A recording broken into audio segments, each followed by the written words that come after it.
Welcome to the Chiro Business Mojo Podcast, where we deconstruct the methods, marketing, and mindset of successful business people and chiropractors from around the world. And now your host, Dr. Richard Day. Hello, I am Dr. Richard Day, and this is the Chiro Business Mojo Podcast. Hello, and once again, I am thrilled to be with you and so excited about our guest we have for you today. Dr. Scott Levine was born and raised in Toronto, Canada, and has been a practicing chiropractor since 1996 at Vita Health Clinic, where he works with a team of chiropractors, massage therapists, a naturopath, and acupuncturist. Over the course of his career, he's taken over 150 courses, developed his own systems to scan the body, created an industry software to deliver video exercises, and continues to reach out to his community with a message of health. He also focuses on Brain Based Chiropractic, a treatment for ADD, ADHD for both children and adults, utilizing chiropractic, nutrition, and exercises to create balance in the brain. He was most recently honored by an elite coaching company as their International Chiropractor of the Year from 2013 to 2014. Well, let's welcome Dr. Scott Levine. Hello there. Well, thank you so much for joining us today, and I invite you to jump in and fill in any gaps I may have missed when reading over your bio. Absolutely. I'm ready for you. All right. Well, let's take us back to the beginning. Why did you become a chiropractor? Well, I was thinking about that being your first question, and I realized after looking in hindsight that, and it sounds cliche, but I will say it, that chiropractic chose me. And the reason why I thought about that is because at the beginning I did really have an injury that I ended up seeking a chiropractor for and found it much more educational. But that said, I didn't really understand what chiropractic was when I even started first day of school. So, and that probably becomes your biggest challenge over your lifetime of being a chiropractor, is really how quickly you can understand the power of chiropractic. So, tell you the truth, I do feel like, and people have said it to me, that chiropractic chose me. Yeah, I've heard that said before, and I know exactly what that means. And for those who are just getting ready to start practice, you might have already experienced that, or maybe you'll figure it out over the course of your career, but it certainly became more clear for me through the course of my career, so I can relate to what you're saying. Well, take us back to when you graduated. We all walk across and we have that proud moment in front of our family and friends, but we don't always end up at the same place. Each of us has a different journey from graduation to our first successes. So paint a picture of what it was like for you when you graduated and the path that ensued after. So if I was to say that I'm my maybe fourth version of myself, like V4, I would say if we were going back to V1 when I graduated, I came out of Toronto's CMCC. We never heard of the word subluxation. However, did open up a clinic from scratch with no mentors, no senior person, just started opening the door and doing my own front desk. And that was my first version. And what I treated then, which is what you a lot of times come out to treat, is version 1 was treating more the pain. That's, if I saw low back people, I assumed that was what I mainly treated. And then all of a sudden one day you'd show up with a headache person, have a success with headaches, and all of a sudden I was treating headaches. So that was my first version. And then the second version more so came from growing the clinic into more multidisciplinary practice. And at the same time understanding through coaching and through taking courses that the adjustment was more from a vitalistic point of view. And then my third version would be the last, 4 years, and this is my 20th year in practice. The fourth version would be basically really going right to the top, right to the brain, and doing a more brain-based approach. So that would kind of be the timeline that would give you an idea. Well, we'll stick with the early days just for one more question. I want to ask you, what were the keys to your early success? I took a ton of courses. In the first couple months, I realized that my best bet is investing back in myself. That for every $1 I spend in education, I'll get 10 back was my thought process.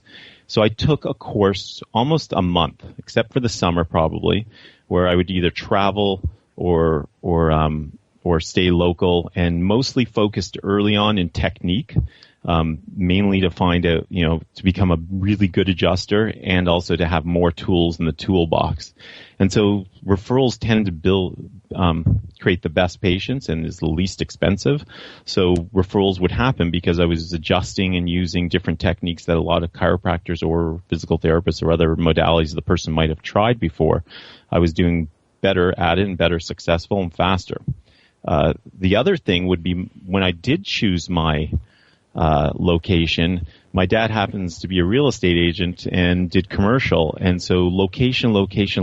I still will say that can be a huge success. And we have parking attached to our building. We're on the subway because we're in a big subway city. So in Toronto, we have the subway that's close by, walking distance. And you have to recognize that chiropractic, unlike dentistry or other doctors, the person will see you repeatedly in a week, never mind in a month. So you want to make it as convenient and easy as possible for patients to get in and get out so that they feel that it's convenient. And the last part would be probably getting an assistant as soon as I could afford an assistant. So the first year I probably did the front desk a lot of on my own, but didn't realize that an assistant would pay for themselves if by just answering phones and collecting money and saving time, but getting an assistant as soon as you can. Yeah, as a chiropractic entrepreneur, there are so many hats we wear, and it's difficult to wear them all well. And certainly, once you get busy, you figure that out, and I can relate because patient care is at the top. It has to be. But if that starts to fall down because your attention's divided so many ways, absolutely get that other person in there and get them helping out so that you can focus on what it is you do best. Well, let's shift forward in time to the present day, and let's talk about your clinic as it exists today. So the clinic as it exists today has been in some ways the same clinic for the last 15 or so years. We have 6 body workers like massage therapists, and they do all different types of subdisciplinaries in their area. I have both Japanese and Chinese acupuncturists, a naturopath. Now we've just had another one join, so 2 naturopaths. And so that part of it is the multidisciplinary effect. I also work with 4 other doctors here, so we have 5 chiropractors total that I help mentor and lead, and we work as a team. And so we have all these disciplines in our one clinic, and on top of it, I've created a vision of the clinic. So the vision of the clinic is we're a brain-based clinic.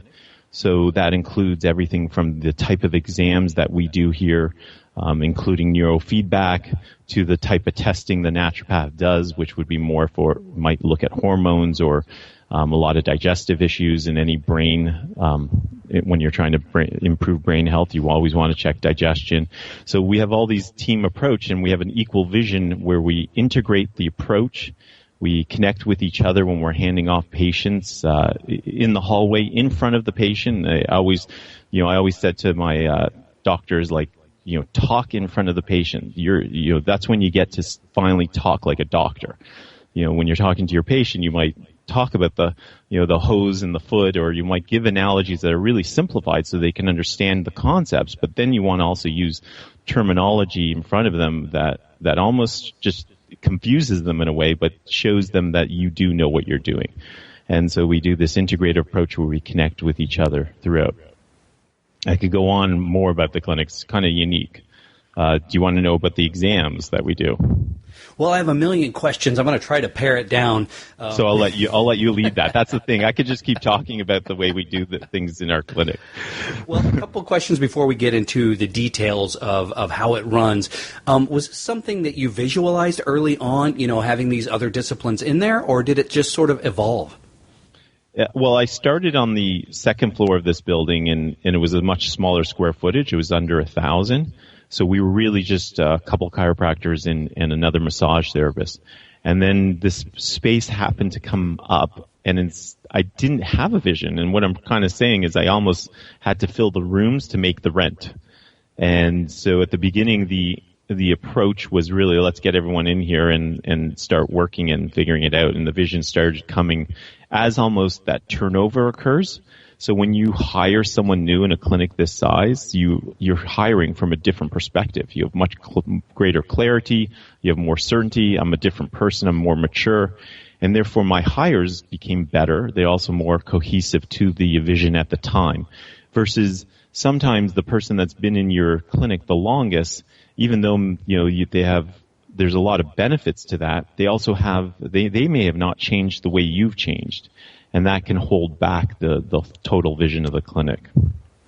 So what's the patient experience like? Does it depend on what's going on with them, or is there a standard, talk to the chiropractor first and then you triage that out to the specialist? Take us through how that works.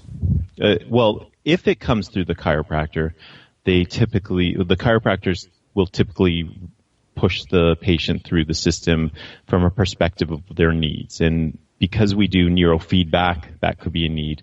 We do blood work, so we would know that the naturopath might need to see them. And so they kind of buy into how many exams they want. So we have 3 main type of exams. One is called brain, the other one is called communication, and the third one is more chemistry. And so sometimes the person really needs all 3 when they come into the clinic, and sometimes they could benefit just with one to start. And that way they don't also get overwhelmed by some of the programs we put together. And then from a patient's experience, we do the initial, then we show them their program.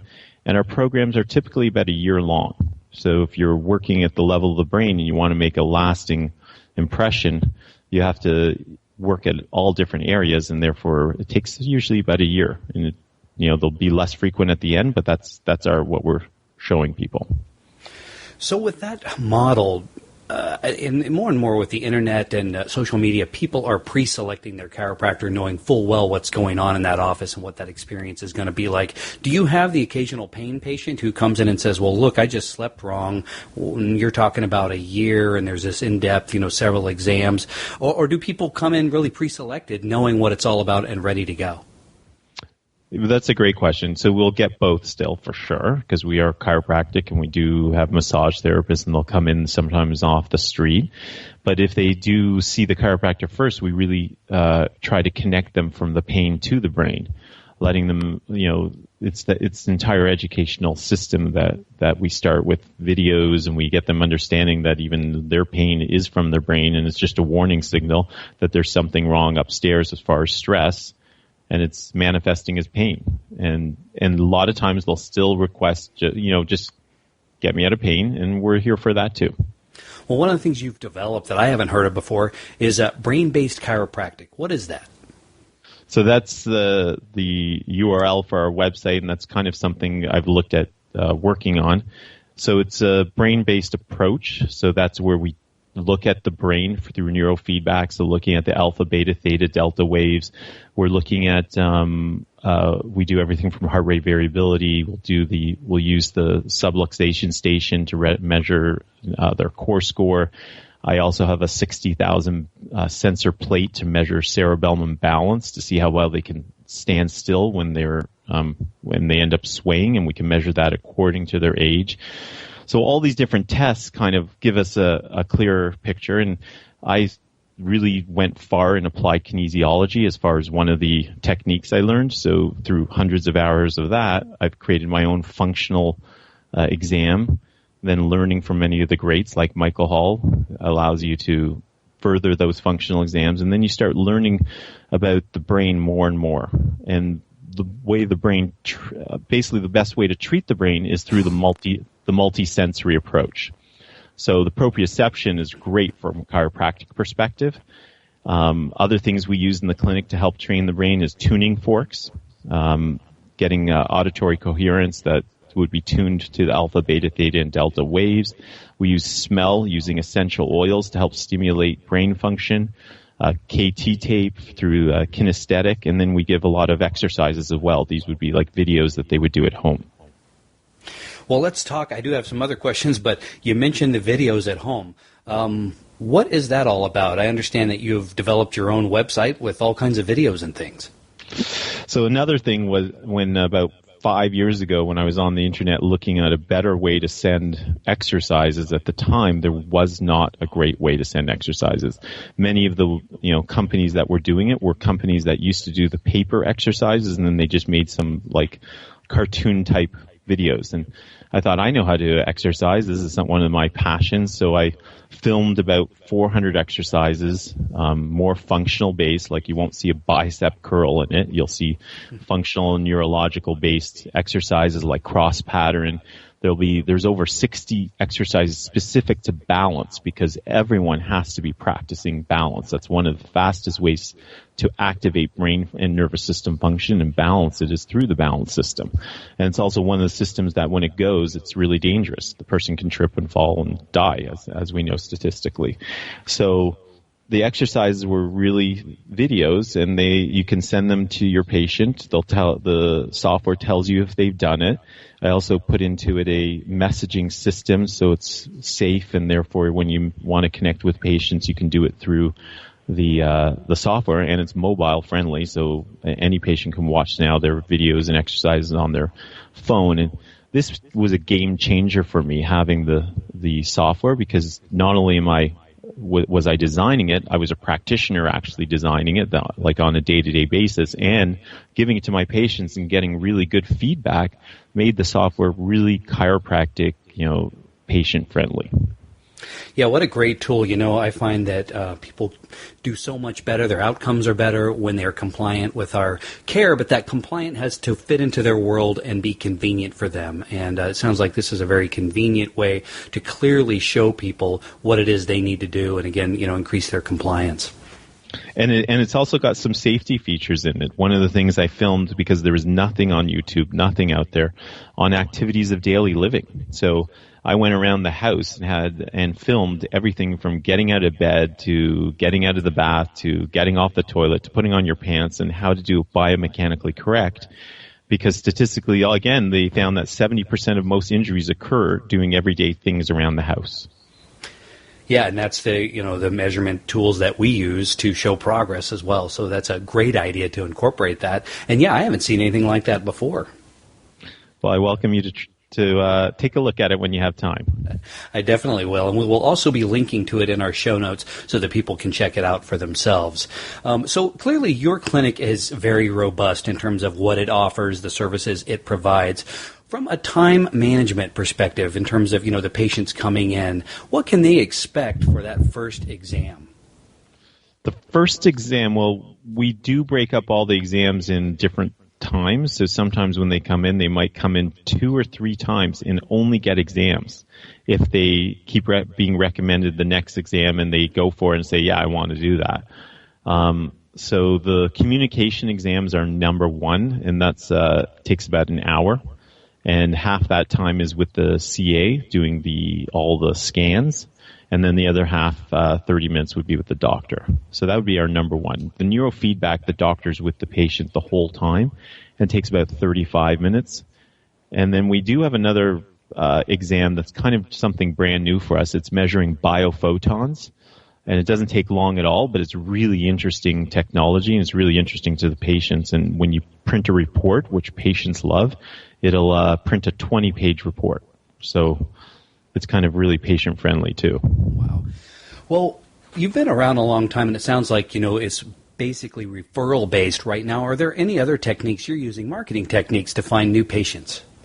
Yeah, it's actually completely new for us because we rebranded our entire clinic. So in the last 12 months, we're slowly turning over every single thing from our exterior signage to our business cards to our website. We'll start to flip over again. And so that almost makes you look like a brand new clinic in a way. So we definitely have the benefit of referrals, but on top of it, we're doing a lot of we do shows. So we do big exhibitor shows. We do probably 6 to 8 of those a year, where we set up our like a full professional looking booth to introduce people to what we do and how we're different. And then we do farmers markets, which are great. Like farmers markets is something I would say that's the cheapest, most beneficial marketing place, because farmers markets are community based, really close by. People shop at farmers markets are already looking for that organic kind of natural thing. You've already got your right demographic.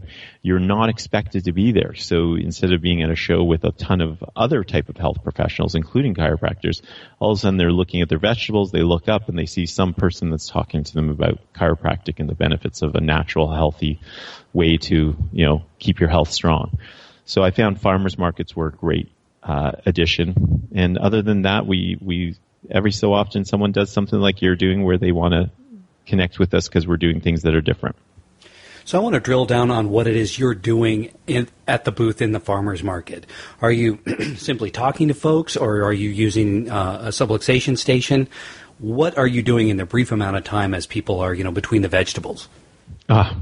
Basically, I have a table there, and then I use postcards as our marketing material. I've moved away from brochures. There's some really low-cost ways to do full-color postcards, and it makes you work hard at simplifying your message, because you can't write a lot, and you want to have photos and things like that. In a postcard, you can't have it so tiny they can't read it. So it just really helped actually get our message down to what we do. And so then it is simple, our line a lot of times is, have you ever had your brain checked? And they always say no. If you were subluxation based, have you ever had your nervous system checked? Have you ever? And they'll say no. And we expect the no, and we want the no, because then we can go and tell them, and then the question a lot of times is, well, what would you say is the most important organ in the body? And a lot of times people will say heart. However, scientifically, we all know it's the brain, the nervous system. And therefore, do you get regular dental? Do you get regular eyes? And then you bring them, so you've told them you've had them tell you what the most important organ is, and it's the brain and nervous system. And then they tell you that they've never had it checked, and that they get all these other things from dental and things with yearly checkups. And you say, would you be interested in a quick little screen? And when we do a screening, we lie them on the table and we do a quick little functional muscle exam, because you can do it in about 10 seconds and show them that there's weakness on one side of the body in certain areas. And that imbalance over time causes problems. I really like what you're saying there, because it's a low-cost way of demonstrating things to the patient that doesn't require any expensive extra, equipment or anything like that. But like you said, you can make such a powerful message in a short period of time. So, and I agree with you. And just as far as low tech, I would say the other piece of equipment we used to use, and we just don't use it now, are the SAMs, the postural scales. Those have been also really great ways to quickly communicate posture. The thing that happens is then you have to recognize that you're now going to treat posture, which is great, but it wasn't what we wanted to treat anymore. We wanted to treat brain and nervous system, and function. So, yeah, I guess practitioners define your practice, or if you've already done that, make sure whatever you're doing in a screening is going to fit with that objective and your approach. Well, what about public speaking? Do you do any talks or anything like that? I do. It is my favorite thing to do. Last week, I was fortunate enough to be called down to the government ministry and talked in front of 100 people, which would be a larger audience that I would do usually. And what I would say is I used to do PowerPoints, lots of them, prepare well, and now that I've done probably 15 different talks many times over, I don't need any PowerPoints, and I can just pull it all together through interaction and workshop. And I find talks are your really best way. You're getting in front of a lot of people at once, so becoming good at them and understanding what makes a good talk is really important. Well, in a nutshell, maybe give us 2 or 3 bullet points of what does make a good talk. Oh, I would say your intro and your exit are really important parts. And I even teach my doctors to do the exact same pretty well intro for the first 5 minutes and the same exit for the last 5 minutes. And then what you fill it is based on your audience and what you were asked to give. And the intro, I would say one of my favorite lines is I look at everyone, I say, show of hands here, everyone that thinks that stretching daily would be beneficial to them. And so you get 100% of the room putting their hands in the air. And then I say, okay, now show of hands of how many of you stretch daily. And hands drop and there's 5 people. And I said, great. So if all I do is give you tips on how to lead a better life, a healthier life, 5 of you will do them. The other 95% of the room will continue to take those tips, but knowing that they should be doing them, will continue to do the same thing they've done every day. And so what my talk's really about is inspiring you to want to take action. And that's what I do. The first 20 minutes of a 30-minute talk will be all about inspiration. And that inspiration could be everything from the reasons you need to do it and the reasons why you need to avoid it, and also keeping the talk to maybe 3 points when I used to do talks, and if I did like 8 points, I found people retained only 3 anyway. So why give them 8 when you can then do 3 and do them really well? So yeah, that leads me into this. How long are your talks? 30 minutes, 45, and an hour. And one time I did a workshop for 2.5 hours. And those, I can customize any one talk for any of those times. That said, probably optimal is about 30 minutes. Well, one of the things that I saw that you do that it's a little different that I hadn't heard of before is the Walk with Your Doc program. What is that all about, and how do you do that? So about a year ago, I had been doing these lunch and learns in nice weather. So you go into the corporation and you sit down and everyone eats their lunch. And I was like, why aren't I getting people to walk outside and doing the exact same thing and do it every single week and have them come to me? So I created this Walk with Your Doc. We even put a website, walkwithyourdoc.org, and created an area where people could then register online, meet us right in front of the clinic, kind of like a running room. And then we go for a walk in nature, usually lasting about an hour. And in that time, I'll bring up a topic each time. And I prepare at the beginning of the summer, like 40 different topics. It's really quick and easy. You just pick then which topic you wanted to talk that day. Most people will bring a friend when they go to a walking thing. They don't usually do it alone, so you end up meeting other people. And whenever we're above 10 people, we'll bring a second doc or a second person so that we can keep the group kind of tight. And then also on top of it, I teach a 20-minute, real quick workshop on teaching you how to walk. And that was probably our biggest corporate seller last year, and will continue, is teaching people how to walk properly. And that's a real easy opener. I just start out and open up the talk and say, how many of you have been taught how to walk? And nobody has. We all haven't. And say, well, today's about teaching you how to walk because it'll be the thing you do the most repetition in your life that will create degeneration and knee pain on one side only, degeneration and low back pain on one side only. And this is all because of the improper balanced gait. And then I go through exercises, and there's 3 main exercises that help bring them back.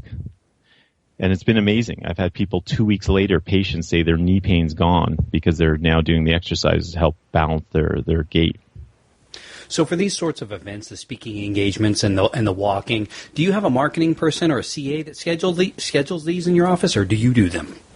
It's a combination of both, but I do have a CA that does have wear that hat in our clinic. So we have 4 CAs, and one of those 4 is the office manager.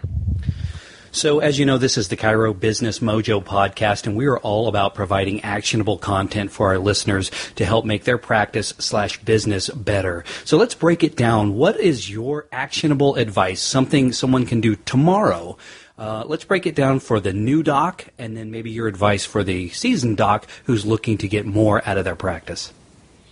Well, I would probably say that if you were repeating what I did, if that was something that interests you, and that's what I know best, it's taking lots of courses as a new doc. And even as an old doc, in this month alone, I've taken 2 courses. One of them was 5 days long, and one of them was 3 days. And in one of the courses, I was the only chiropractor, and the other 25 people were psychotherapists and psychiatrists. So I even step outside of my own teachers and mentors from chiropractic perspective and learn from others, because there's so many great modalities out there that we're able to use as chiropractors and can really benefit patients. So taking lots of courses would be one thing for both parties forever. But early on is becoming focused.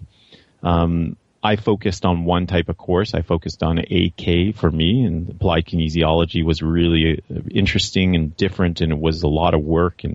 And so I just kept focusing on it probably for like 10 years, taking those techniques. So finding something you love in chiropractic. It might even be a demographic. It might be a technique, and then becoming a master of it. Taking as many courses as you can, reading, listening to podcasts, just learning within it. And then when you are a master, that's when that's when you start your next journey on the next type of focus. And that way you become really good at one, and then you become really good at two, and over time you'll be really good at many. And I would say that's the most important. And then another thing is the coaching. So I had a coach for many years, and then I take a break, and then I get a coach again, and then I take a break. And it doesn't necessarily mean you need to take a break ever. It just, that's what happened for me. And I think having a coach or a mentor that you work with that can teach you, and if you don't have a coach, then even finding a mentor where you're working with, let's say, someone more progressive, that they put the time in.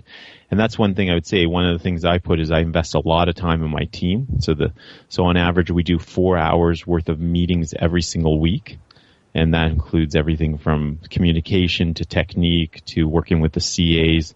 So investing in your team is really important. That would probably be for the older long-term coach that has a team. A newer coach, doc. Newer doc, I would probably say learning the importance of your CA early on is huge.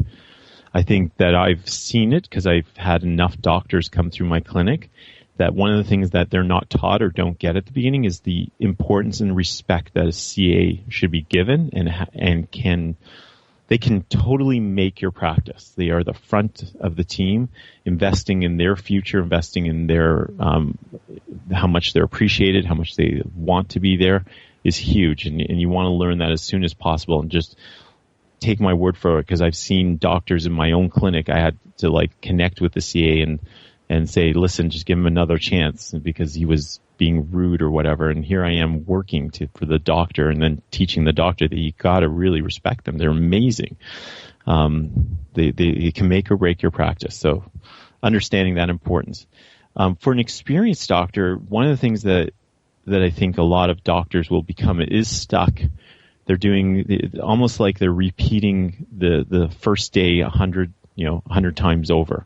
They have not changed. They have not changed anything on the walls. When I say we rebrand all the way through. That I'm unique that way. That said, if you're stuck, find again a focus. Find a passion within what you do, or find something new. And it takes time. So don't think it happens overnight. I started this journey of the brain 4 years ago, and that was because I took a course in ADD and ADHD. And it just showed me how balancing the brain can change things, and then started going from there. And lastly, you got to take vacations. I take many, and I enjoy them. And that is the best time to recharge, and you definitely need to recharge, because we're with people all day, and we're very much in the service industry, which means at the end of the day, you're giving. So does that help? Yeah, great advice. Let's step back from the specific advice of success in chiropractic to the bigger picture of success in life. And you've obviously had a lot of success in your life. We learn so much from our successes, but we can learn even more from our setbacks. So can you describe for us something in your life, an obstacle you've overcome, what it was and how you dealt with it, and the lessons you learned? I think the biggest overcoming that I had to do was being a chiropractor. I coming out of school, I didn't expect that, I'm doing this 20 years, and I feel like I worked just as hard as day one, or harder, in communication, in marketing, in all the things I did the first day to try to build a practice. So, and I think it becomes the fact that you get told that, I can remember so many times when certain movies have come out, and this is the year I'd be at Parker. This is the year it's going to be huge for us. And I'm like, oh my God, it's going to happen. This is it. And it doesn't change. People's perception of chiropractic, they don't understand it. And that's partially because many of the chiropractors telling the story don't understand it and the greatness of it. But that said, at the end of the day, I'm up against sometimes what we'd call negative branding.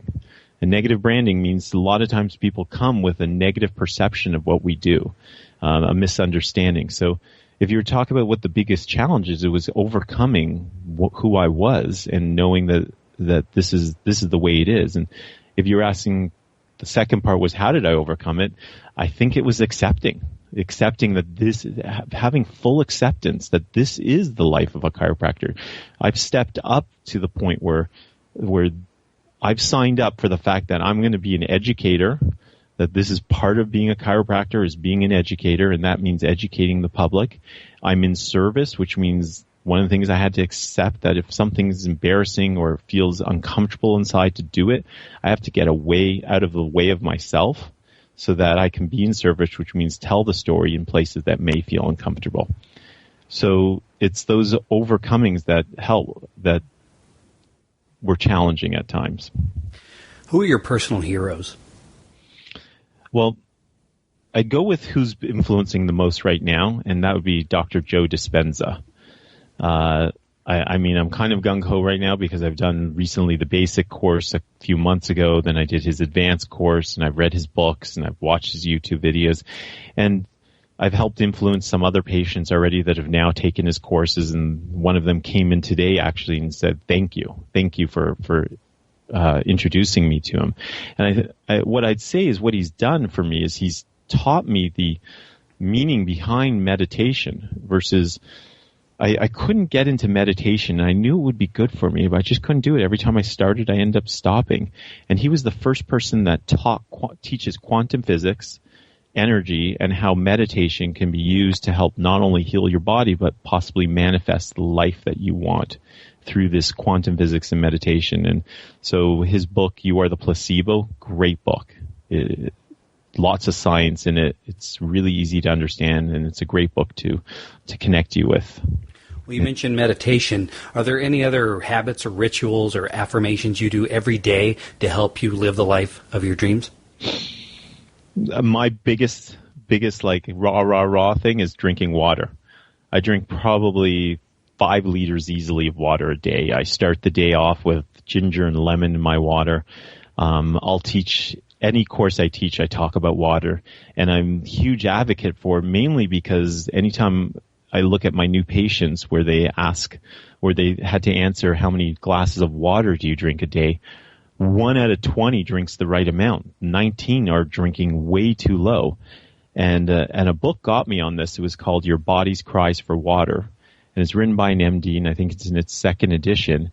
And it talks about what everyone thinks is just normal physiological aging, like arthritis or digestive problems or memory problems. And it's really living a day-to-day chronic dehydration. And if you're not drinking enough water, I can tell you, you're probably getting tired by 3 or 4 o'clock and yawning and heading to get a coffee, which is adrenals and more of a diuretic. And if you just drink a liter of water, you'll probably stop yawning if you have more energy, because 1 to 2% of dehydration will cause a foggy brain and tiredness. Well, you've mentioned a couple of books in the podcast so far, so we will definitely link to those in our show notes. Do you have any other reading recommendations for our listeners?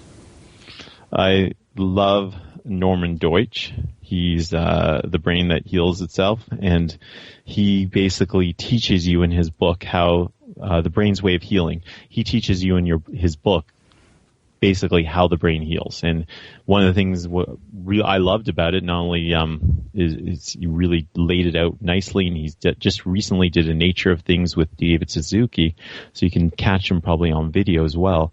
But he gives you all the ways, the science from the things that people are doing, and it comes down to using a multi-sensory approach. The brain heals through its senses. And so that would be the summary, that if you're looking to get into brain-based, you have to figure out how you're going to stimulate different senses and the way you're going to stimulate it. What is the best business advice you've ever received? I think the constant, never-ending learning. Just don't stop. The school just got you started. It gave you a ticket to now go to take any courses you want and be able to apply that day, the next day, into your practice on patients and see the changes you can make just by the new course you've taken. Invest in your team. Really invest in your team. They will be so happy, and that includes from taking them to, if you go on a coaching seminar, to just even I buy gift cards, and you buy the coffee or David's teas and buy them in $10 and buy like $100 worth. Have 10 of them back there, and I tell you, I give them out all the time. And they're so simple and so easy. And if you don't buy them, you won't get them. I can tell you that also happens. So spending a little money on just little gift cards that you can give and say thank you. So investing in your team. And that includes a good bookkeeper. I've had my bookkeeper from the beginning. She's a shark. She's amazing. And she's saved us tons of money. And I use her for advising whenever I'm calling, as far as like if I'm going to do a raise in a salary, to what our numbers are. And so having a really good bookkeeper can make a huge difference on the business side. Absolutely. I think that doesn't get said enough. But I mean, before we make any major purchase, be it personal or professional, we always consult our accountant on the best way to really structure that to make it, to decrease our tax load, our tax burden, and make smart decisions. And you don't want to leave too much money on the table just through not knowing. So absolutely get the right team around yourself. I agree. And one thing to add to that, you said accountant, which we have an amazing accountant. It is almost the bookkeeper that has the day-to-day pulse on the practice. And so because they're also lower cost than an accountant, and they can sometimes help on certain day-to-day operations. Well, thanks so much for allowing us to pick your brain today. What's the best way for people to connect with you and find out more about you and your services and the various things that you provide? Well, if you're able to provide links, you have my email. I'd be happy to provide. It's drscottlevine, SCOTTLEVINE, at Vita, VITA, healthclinic.com. And we'll provide the websites and any of the books that you want me to recommend. All right. Well, we will definitely link to that in our show notes page when this episode goes live. Dr. Scott Levine, thank you so much for being with us today and sharing all the valuable information you did with our listeners. Much pleasure. Thank you for having me. Thanks for listening to the Chiro Business Mojo podcast at www.chirobusinessmojo.com.